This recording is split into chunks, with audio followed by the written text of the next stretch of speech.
अंत न पावत देव स्वै मुन इंद्र महाशिव जोग करी।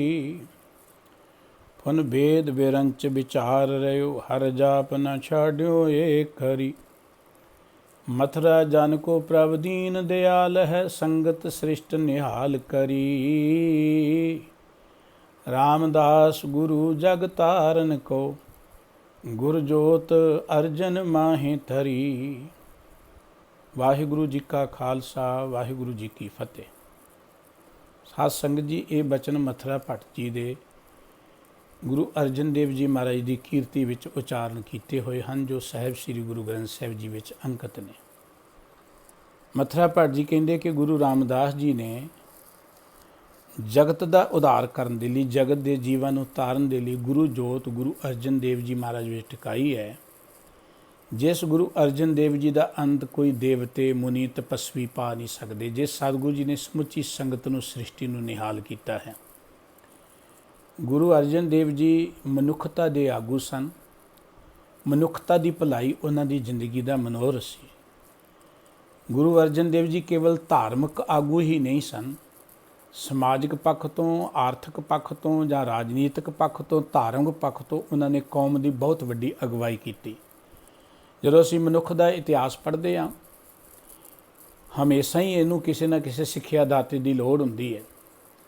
ਬਚਪਨ ਵਿੱਚ ਜੇ ਮਨੁੱਖ ਨੂੰ ਭੈਣ ਭਰਾ ਮਾਤਾ ਪਿਤਾ ਬੋਲਣਾ ਨਾ ਸਿਖਾਉਣ ਤਾਂ ਉਹ ਬੋਲਣਾ ਨਹੀਂ ਸਿੱਖ ਸਕਦਾ। ਜਿਹੜਾ ਬੱਚਾ ਮਾਂ ਬਾਪ ਤੋਂ ਜਾਂ ਆਪਣੇ ਪਰਿਵਾਰ ਤੋਂ, ਸਮਾਜ ਤੋਂ ਵੱਖਰਾ ਕਰ ਦਿੱਤਾ ਜਾਏ, ਉਹ ਜ਼ਿੰਦਗੀ ਵਿੱਚ ਬੋਲਣਾ ਨਹੀਂ ਸਿੱਖ ਸਕਦਾ, ਕਿਉਂਕਿ ਜੋ ਸੁਣੇਗਾ ਉਹੀ ਕੁਝ ਬੋਲੇਗਾ।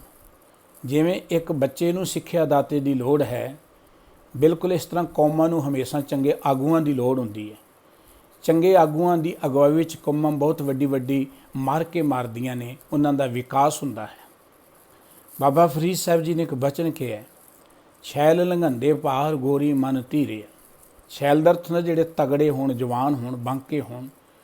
ਜਦੋਂ ਉਹ ਕਿਸੇ ਰੁਕਾਵਟ ਨੂੰ ਪਾਰ ਕਰ ਲੈਂਦੇ ਨੇ, ਕਮਜ਼ੋਰਾਂ ਦਾ ਵੀ ਹੌਸਲਾ ਵੱਧਦਾ ਹੈ। ਚੰਗੇ ਅਤੇ ਯੋਗ ਆਗੂ ਜਿਹੜੇ ਜ਼ਿੰਦਗੀ ਅੰਦਰ ਅੱਗੇ ਵੱਧਦੇ ਨੇ, ਉਹਨਾਂ ਦੀ ਅਗਵਾਈ ਵਿੱਚ ਕੌਮਾਂ ਹਮੇਸ਼ਾ ਹੀ ਤਰੱਕੀ ਕਰਦੀਆਂ ਨੇ। ਦੁਨੀਆ ਦਾ ਇਤਿਹਾਸ ਪੜ੍ਹ ਲਈਏ, ਕਈ ਵਾਰੀ ਕੌਮਾਂ ਦੀ ਗਿਣਤੀ ਬਹੁਤ ਵੱਡੀ ਨਹੀਂ ਹੁੰਦੀ, ਪਰ ਉਹਨਾਂ ਨੂੰ ਚੰਗੇ ਆਗੂਆਂ ਦੀ ਅਗਵਾਈ ਮਿਲਦੀ ਹੈ। ਉਹ ਕੌਮਾਂ ਧਰਤੀ 'ਤੇ ਵਿਕਾਸ ਕਰਦੀਆਂ ਨੇ, ਤਰੱਕੀ ਕਰਦੀਆਂ ਨੇ।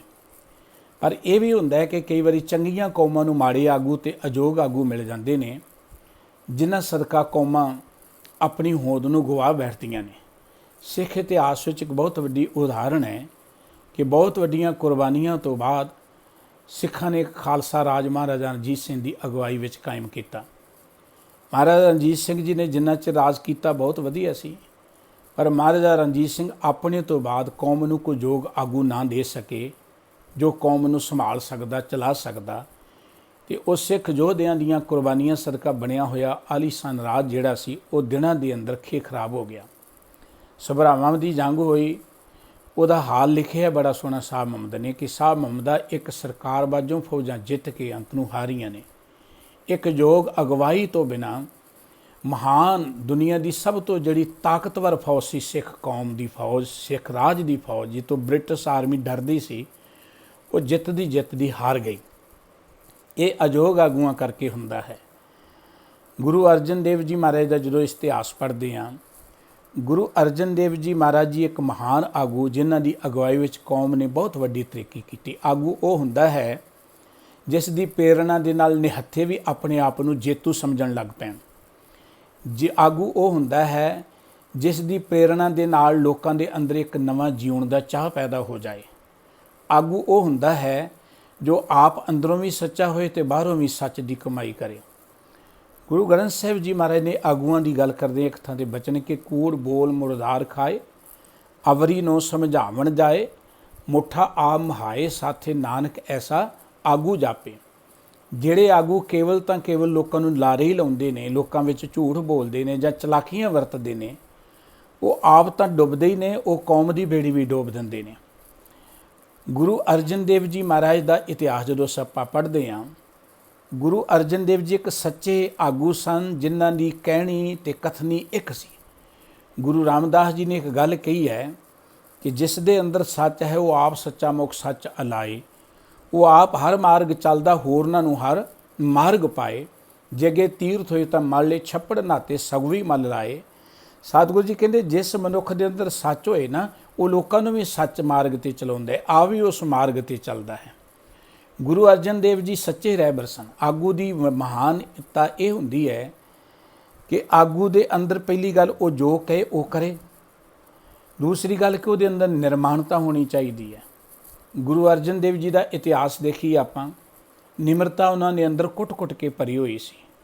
ਸਤਿਗੁਰੂ ਜੀ ਦੇ ਜੀਵਨ ਦੀ ਕਥਾ ਹੁੰਦੀ ਹੈ, ਬੇਅੰਤ ਕਥਾਵਾਂ ਨੇ ਸਤਿਗੁਰੂ ਜੀ ਦਾ ਜੀਵਨ ਇਤਿਹਾਸ, ਜਿੱਥੋਂ ਵੀ ਪੜ੍ਹ ਲਓ। ਜੇ ਬਾਬਾ ਪ੍ਰਿਥੀ ਚੰਦ ਜੀ ਨੇ ਵਿਰੋਧਤਾ ਕੀਤੀ ਤਾਂ ਵੀ ਉਹਨਾਂ ਨੇ ਖਿਮਾ ਧਾਰਨ ਕਰੀ ਰੱਖੀ, ਸਹਿਣਸ਼ੀਲਤਾ ਵਰਤੀ, ਕੋਈ ਕੌੜਾ ਵਚਨ ਨਹੀਂ ਬੋਲਿਆ। ਭਾਈ ਸੱਤਾ ਤੇ ਬਲਵੰਡ ਲੋਕਾਂ ਦੀ ਚੁੱਕ ਵਿੱਚ ਆ ਕੇ ਸਤਿਗੁਰੂ ਜੀ ਦੇ ਨਾਲ ਨਾਰਾਜ਼ ਹੋ ਗਏ। ਬਹਾਨਾ ਇਹ ਬਣਿਆ ਕਿ ਉਹਨਾਂ ਦੀ ਬੇਟੀ ਦੀ ਵਿਆਹ ਕਾਰਜ ਆ ਗਿਆ। ਸਤਿਗੁਰੂ ਜੀ ਪਾਸੋਂ ਉਹਨਾਂ ਨੇ ਕੁਝ ਮਾਇਆ ਦੀ ਮੰਗ ਕੀਤੀ। ਸਤਿਗੁਰੂ ਜੀ ਨੇ ਕਿਹਾ ਜਿੰਨੀ ਆਏਗੀ ਸੰਗਤ ਵੱਲੋਂ ਲੈ ਜਾਣਾ। ਪਰ ਸੰਗਤਾਂ ਕਿਉਂਕਿ ਪ੍ਰਿਥੀ ਚੰਦ ਜੀ ਨੇ ਨਾਕਾਬੰਦੀ ਕੀਤੀ ਸੀ, ਘੱਟ ਆਈਆਂ। ਉਹਨਾਂ ਨੇ ਜੋ ਮਾਇਆ ਮਿਲੀ ਉੱਤੇ ਨਾਰਾਜ਼ਗੀ ਪ੍ਰਗਟ ਕੀਤੀ ਕਿ ਸਤਿਗੁਰੂ ਜੀ ਨੇ ਜਾਣ ਕੇ ਸੰਗਤਾਂ ਨੂੰ ਰੋਕ ਦਿੱਤਾ, ਸਾਨੂੰ ਮਾਇਆ ਨਹੀਂ ਮਿਲੀ। ਘਰੇ ਬੈਠ ਗਏ, ਕੀਰਤਨ ਕਰਨ ਦੇ ਲਈ ਨਹੀਂ ਆਏ। ਸਤਿਗੁਰੂ ਜੀ ਨੂੰ ਪਤਾ ਲੱਗਾ ਤੇ ਸਤਿਗੁਰੂ ਜੀ ਨੇ ਸਿੱਖਾਂ ਨੂੰ ਬੁਲਾਉਣ ਲਈ ਭੇਜਿਆ। ਜਿਸ ਵੇਲੇ ਸਿੱਖ ਗਏ ਤੇ ਉਹਨਾਂ ਨੇ ਆਉਣ ਤੋਂ ਇਨਕਾਰ ਕਰਤਾ ਕਿ ਅਸੀਂ ਕੀਰਤਨ ਨਹੀਂ ਕਰਾਂਗੇ, ਸਤਿਗੁਰੂ ਜੀ ਨੇ ਸਾਡਾ ਨਿਰਾਦਰ ਕੀਤਾ ਹੈ। ਇਤਿਹਾਸ ਕਹਿੰਦਾ ਸਤਿਗੁਰੂ ਜੀ ਨੇ ਦੁਬਾਰਾ ਸਿੱਖਾਂ ਨੂੰ ਭੇਜਿਆ। ਉਹ ਫਿਰ ਆਕੜ ਕੇ ਬੈਠੇ ਰਹੇ, ਸਗੋਂ ਇਹ ਗੱਲ ਕਹੀ ਕਿ ਗੁਰਤਾ ਗੱਦੀ ਸਾਡੇ ਕਰਕੇ ਹੀ ਚੱਲਦੀ ਹੈ। ਅਸੀਂ ਕੀਰਤਨ ਕਰਦੇ ਤੇ ਤਾਂ ਹੀ ਇਹਨਾਂ ਦੇ ਕੋਲ ਸੰਗਤਾਂ ਆਉਂਦੀਆਂ ਨੇ, ਅਸੀਂ ਨਹੀਂ ਜਾਵਾਂਗੇ ਤੇ ਸੰਗਤ ਨਹੀਂ ਆਵੇਗੀ। ਗੁਰਤਾ ਗਾਦੀ ਕੇ ਹਮ ਮੂਲ, ਹਮ ਨਾ ਜਾਏ ਤਬ ਹੋਏ ਪ੍ਰਤਕੂਲ। ਕਹਿਣ ਲੱਗੇ ਕਿ ਜੇ ਅਸੀਂ ਨਹੀਂ ਜਾਵਾਂਗੇ ਤਾਂ ਸਭ ਕੁਝ ਉਲਟ ਹੋ ਜਾਏਗਾ, ਜਿਹਨੂੰ ਮਰਜ਼ੀ ਅਸੀਂ ਗੁਰੂ ਬਣਾ ਲਵਾਂਗੇ, ਜਿਹਦੇ ਕੋ ਮਰਜ਼ੀ ਕੀਰਤਨ ਕਰ ਲਵਾਂਗੇ। ਹੰਕਾਰ 'ਚ ਆ ਗਏ, ਸਿੱਖ ਵਾਪਸ ਆ ਗਏ। ਧੰਨ ਗੁਰੂ ਅਰਜਨ ਦੇਵ ਜੀ ਫਿਰ ਆਪ ਗਏ ਕਿ ਭਈ ਗੁਰੂ ਕੇ ਕੀਰਤਨੀਏ ਨੇ, ਕੋਈ ਗੱਲ ਨਹੀਂ। ਸਤਿਗੁਰੂ ਜੀ ਜਿਸ ਵੇਲੇ ਬੁਲਾਉਣ ਲਈ ਗਏ, ਇਹ ਹੰਕਾਰ ਵਿੱਚ ਬੈਠੇ ਰਹੇ। ਇਹਨਾਂ ਨੇ ਉੱਠ ਕੇ ਸਤਿਗੁਰੂ ਜੀ ਦਾ ਸਤਿਕਾਰ ਕੋਈ ਨਹੀਂ ਕੀਤਾ। ਗੁਰੂ ਨਾਨਕ ਸਾਹਿਬ ਜੀ ਦੀ ਗੱਦੀ ਤੇ ਬੈਠੇ ਸਤਿਗੁਰੂ ਗੁਰੂ ਅਰਜਨ ਦੇਵ ਜੀ ਮਹਾਰਾਜ, ਜਿਨ੍ਹਾਂ ਦੇ ਅੱਗੇ ਬੇਅੰਤ ਸੰਗਤਾਂ ਝੁਕਦੀਆਂ ਨੇ, ਉਹ ਸਤਿਗੁਰੂ ਜੀ ਇਹਨਾਂ ਦੇ ਘਰ ਆਏ ਤੇ ਇਹ ਹੰਕਾਰ ਵਿੱਚ ਬੈਠੇ ਰਹੇ। ਸਗੋਂ ਇਹਨਾਂ ਨੇ ਅੱਗੋਂ ਇਹ ਗੱਲ ਕਹੀ ਕਿ ਜੇ ਗੁਰੂ ਨਾਨਕ ਸਾਹਿਬ ਜੀ ਦੇ ਨਾਲ ਮਰਦਾਨਾ ਨਾ ਹੁੰਦਾ ਤੇ ਉਹਨਾਂ ਦੀ ਵਡਿਆਈ ਨਹੀਂ ਸੀ ਬਣਨੀ, ਸਾਡੀ ਵਡਿਆਈ ਤੁਹਾਡੇ ਕਰਕੇ ਹੈ। ਗੁਰੂ ਨਾਨਕ ਸਾਹਿਬ ਜੀ ਦੀ ਗੱਲ ਸੁਣ ਕੇ ਸਤਿਗੁਰੂ ਸੱਚੇ ਪਾਤਸ਼ਾਹ ਕਹਿਣ ਲੱਗੇ ਤਾਂ ਫਿੱਟ ਗਏ ਨੇ। ਸਤਿਗੁਰੂ ਜੀ ਵਾਪਸ ਆ ਗਏ। ਇਹ ਗੱਲ ਵੱਖਰੀ ਕਿ ਉਹ ਨਹੀਂ ਆਏ, ਪਰ ਸਤਿਗੁਰੂ ਜੀ ਦੀ ਨਿਰਮਾਣਤਾ ਕਿੰਨੀ, ਉਹਨਾਂ ਨੂੰ ਬੁਲਾਉਣ ਲਈ ਗਏ। ਫਿਰ ਵੀ ਜਦੋਂ ਸੰਗਤਾਂ ਨੇ ਦੁਰਕਾਰ ਦਿੱਤਾ, ਭਾਈ ਲੱਦਾ ਜੀ ਦੇ ਕਹਿਣ ਤੇ ਸਤਿਗੁਰੂ ਜੀ ਦੇ ਕੋਲ ਜਦੋਂ ਪਹੁੰਚੇ ਤੇ ਸਤਿਗੁਰੂ ਜੀ ਨੇ ਫਿਰ ਇਹਨਾਂ ਨੂੰ ਮਾਫ ਕਰਤਾ। ਇਹ ਸਤਿਗੁਰੂ ਜੀ ਦੀ ਨਿਰਮਾਣਤਾ ਹੈ। ਆਗੂ ਦੀ ਇਹ ਵਡਿਆਈ ਹੁੰਦੀ ਹੈ ਕਿ ਆਗੂ ਅੰਦਰ ਜਿੱਥੇ ਨਿਮਰਤਾ ਹੋਏ ਉੱਥੇ ਸੇਵਾ ਭਾਵਨਾ ਹੋਏ। ਜੋ ਕੁਝ ਆਗੂ ਕਰਦਾ ਹੈ ਉਹੀ ਕੁਝ ਕੌਮ ਨੇ ਜਾਂ ਦੂਸਰਿਆਂ ਨੇ ਕਰਨਾ ਹੁੰਦਾ ਹੈ। ਗੁਰੂ ਅਰਜਨ ਦੇਵ ਜੀ ਮਹਾਰਾਜ ਜਿੱਥੇ ਸੇਵਾ ਦੀ ਗੱਲ ਕਰਦੇ ਸਨ, ਆਪਣੇ ਹੱਥੀਂ ਬੜੀ ਸੇਵਾ ਕਰਦੇ ਸਨ। ਸੰਗਤਾਂ ਨੂੰ ਲੰਗਰ ਛਕਾਉਣ ਦੀ ਸੇਵਾ ਕਰਨੀ, ਜੋੜੇ ਘਰ ਸੇਵਾ ਕਰਨੀ। ਸਤਿਗੁਰੂ ਜੀ ਦੀ ਜ਼ਿੰਦਗੀ ਦੀਆਂ ਇਹ ਕਥਾਵਾਂ ਹੁੰਦੀਆਂ ਨੇ ਕਿ ਸੰਗਤਾਂ ਦੂਰੋਂ ਚੱਲ ਕੇ ਆਈਆਂ ਕਾਬਲ ਤੋਂ। ਸਤਿਗੁਰੂ ਜੀ ਨੂੰ ਪਤਾ ਲੱਗਾ, ਆਪ ਸਤਿਗੁਰੂ ਜੀ ਨੇ ਟੋਕਰੀ ਚੁੱਕੀ ਹੈ, ਬਾਲਟੀ ਦਾਲ ਦੀ ਲਈ, ਮਾਤਾ ਗੰਗਾ ਜੀ ਨੂੰ ਨਾਲ ਲਿਆ, ਸੰਗਤਾਂ ਲਈ ਪ੍ਰਸ਼ਾਦੇ ਛਕਾਉਣ ਦੀ ਸੇਵਾ ਕਰਦੇ ਨੇ, ਪੱਖਾ ਝੱਲਣ ਦੀ ਸੇਵਾ ਕਰਦੇ ਨੇ, ਬਜ਼ੁਰਗਾਂ ਦੀ ਸੇਵਾ, ਸਗੋਂ ਉਹਨਾਂ ਦਾ ਸਮਾਨ ਚੁੱਕ ਕੇ ਲਿਆਉਣਾ। ਜੋੜੇ ਘਰ 'ਚ ਆਪ ਜੀ ਸੇਵਾ ਕਰਦੇ ਸਨ। ਗੁਰੂ ਸਾਹਿਬ ਜੀ ਆਪ ਮਨੁੱਖਤਾ ਦੇ ਸੇਵਾਦਾਰ ਸਨ। ਆਗੂ ਦੀ ਇਹ ਵਡਿਆਈ ਹੁੰਦੀ ਹੈ ਕਿ ਉਹ ਸਾਰੀ ਹੀ ਕੌਮ ਦੇ ਨਾਲ ਜਾਂ ਸਮਾਜ ਦੇ ਨਾਲ ਬਰਾਬਰ ਦਾ ਵਿਹਾਰ ਕਰੇ, ਧੜੇਬੰਦੀਆਂ 'ਚ ਨਾ ਪਏ, ਜਾਂ ਧੜਿਆਂ ਨੂੰ ਜਾਂ ਚਾਪਲੂਸਾਂ ਨੂੰ ਪਿਆਰ ਨਾ ਕਰੇ। ਗੁਰੂ ਅਰਜਨ ਦੇਵ ਜੀ ਮਹਾਰਾਜ ਦਾ ਇਤਿਹਾਸ ਪੜ੍ਹੋ, ਉਹਨਾਂ ਦੇ ਕੋਲ ਬੇਅੰਤ ਸਿੱਖ ਆਉਂਦੇ ਸਨ, ਅਮੀਰ ਸਨ, ਗਰੀਬ ਸਨ, ਪਰ ਸਤਿਗੁਰੂ ਜੀ ਸਾਰਿਆਂ ਦਾ ਸਤਿਕਾਰ ਮਾਣ ਕਰਦੇ ਸਨ। ਇਤਿਹਾਸ ਨੇ ਕਥਾ ਲਿਖੀ ਹੈ ਕਿ ਲਾਹੌਰ ਦੇ ਰਹਿਣ ਵਾਲੇ ਭਾਈ ਬੁੱਧੂ ਜੀ ਨੇ ਇੱਕ ਵਾਰ ਅਰਦਾਸ ਕੀਤੀ, ਸਤਿਗੁਰੂ ਜੀ ਕਿਰਪਾ ਕਰੋ ਆਵੇ ਪੱਕ ਜਾਣ। ਗੁਰੂ ਸਾਹਿਬ ਜੀ ਨੇ ਗੱਲ ਕੀ, ਸੰਗਤਾਂ ਦੀ ਸੇਵਾ ਕਰ, ਲੰਗਰ ਛਕਾ, ਅਰਦਾਸ ਕਰਨਗੇ, ਵਾਹਿਗੁਰੂ ਮਿਹਰ ਕਰਨਗੇ। ਇਤਿਹਾਸ ਕਹਿੰਦੇ ਨੇ ਗੁਰੂ ਕੀਆਂ ਸੰਗਤਾਂ ਦੇ ਲਈ ਲੰਗਰ ਤਿਆਰ ਕੀਤਾ, ਸੰਗਤਾਂ ਨੂੰ ਬੁਲਾਇਆ, ਲੰਗਰ ਵਰਤਿਆ, ਅਰਦਾਸ ਹੋਣ ਲੱਗੀ। ਭਾਈ ਲੱਖੂ ਜੀ ਲਾਹੌਰ ਦੀਆਂ ਗਲੀਆਂ 'ਚ ਜਿਹੜੇ ਬਾਣੀ ਪੜ੍ਹਦੇ ਤੁਰੇ ਫਿਰਦੇ ਨੇ ਰੱਬ ਦੇ ਰੰਗ 'ਚ, ਬਾਹਰੋਂ ਉਹਨਾਂ ਦੇ ਮਾੜੇ ਜਿਹੇ ਕੱਪੜੇ ਗਰੀਬ ਜਿਹੇ ਲੱਗਦੇ ਨੇ, ਆ ਗਏ, ਉਹਨਾਂ ਨੇ ਲੰਗਰ ਮੰਗਿਆ। ਭਾਈ ਬੁੱਧੂ ਜੀ ਨੇ ਇਸ ਕਰਕੇ ਉਹਨਾਂ ਦੇ ਕੱਪੜੇ ਦੇਖ ਕੇ ਇਨਕਾਰ ਕਰਤਾ ਕਿ ਤੂੰ ਲੇਟ ਹੋ ਗਿਆ, ਲੰਗਰ ਵਰਤ ਗਿਆ, ਹੁਣ ਲੰਗਰ ਨਹੀਂ ਮਿਲੇਗਾ। ਇਤਿਹਾਸ ਕਹਿੰਦਾ ਤੇ ਭਾਈ ਬੁੱਧੂ ਜੀ ਦੀ ਜਦੋਂ ਅਰਦਾਸ ਹੋਣ ਲੱਗੀ ਤੇ ਭਾਈ ਲੱਖੂ ਜੀ ਕਹਿਣ ਲੱਗੇ ਆਵੇ ਕੱਚੇ ਹੀ ਰਹਿਣਗੇ, ਆਵੇ ਕੱਢਿਓ ਕੱਚੇ ਨਿਕਲੇ। ਸਤਿਗੁਰੂ ਜੀ ਕੋਲ ਜਾ ਕੇ ਇਸਨੇ ਬੇਨਤੀ ਕੀਤੀ, ਮਹਾਰਾਜ ਤੁਸੀਂ ਕਹਿੰਦੇ ਸੀ ਆਵੇ ਪੱਕ ਜਾਣ, ਪਰ ਇਹ ਤਾਂ ਕੱਚੇ ਰਹੇ ਨੇ। ਸਤਿਗੁਰੂ ਜੀ ਨੇ ਗੱਲ ਕੀ, ਕੋਈ ਸਿੱਖ ਭੁੱਖਾ ਰਹਿ ਗਿਆ ਹੋਏਗਾ। ਕਹਿਣ ਲੱਗਾ ਸੀ ਲੱਖੂ ਜਿਹੜਾ ਲਾਹੌਰ ਦੀਆਂ ਗਲੀਆਂ ਤੁਰਿਆ ਫਿਰਦਾ ਹੈ। ਸਤਿਗੁਰੂ ਜੀ ਕਹਿਣਗੇ ਲੱਖੂ ਵੀ ਗੁਰੂ ਕਾ ਸਿੱਖ ਦੀ ਰਸਨਾ ਤੇ ਗੁਰੂ ਨਾਨਕ ਸਾਹਿਬ ਜੀ ਬੈਠੇ ਰਹਿੰਦੇ ਨੇ। ਇੰਨਾ ਪਿਆਰ ਸਤਿਗੁਰੂ ਜੀ ਗਰੀਬਾਂ ਦੇ ਨਾਲ ਵੀ ਕਰਦੇ ਨੇ। ਸਤਿਗੁਰੂ ਜੀ ਸਮੁੱਚੀ ਕੌਮ ਦੇ ਆਗੂ ਸਨ। ਉਹ ਸਤਿਗੁਰੂ ਜੀ ਦੀ ਅਗਵਾਈ ਅੰਦਰ ਸਿੱਖ ਕੌਮ ਦੀ ਬਹੁਤ ਵੱਡੀ ਤਰੱਕੀ ਹੋਈ। ਇਤਿਹਾਸਕਾਰ ਲਿਖਦੇ ਨੇ ਕਿ ਗੁਰੂ ਅਰਜਨ ਦੇਵ ਜੀ ਮਹਾਰਾਜ ਦੇ ਵੇਲੇ ਸਭ ਤੋਂ ਜ਼ਿਆਦਾ ਸਿੱਖੀ ਘਰਾਂ ਘਰਾਂ ਵਿੱਚ ਪਹੁੰਚ ਗਈ। ਸਿੱਖੀ ਦਾ ਬਹੁਤ ਵੱਡਾ ਪ੍ਰਚਾਰ ਹੋਇਆ। ਔਰ ਸਤਿਗੁਰੂ ਜੀ ਆਪਣੇ ਸਿੱਖਾਂ ਨੂੰ ਕਿੰਨਾ ਮਾਣ ਦਿੰਦੇ ਨੇ।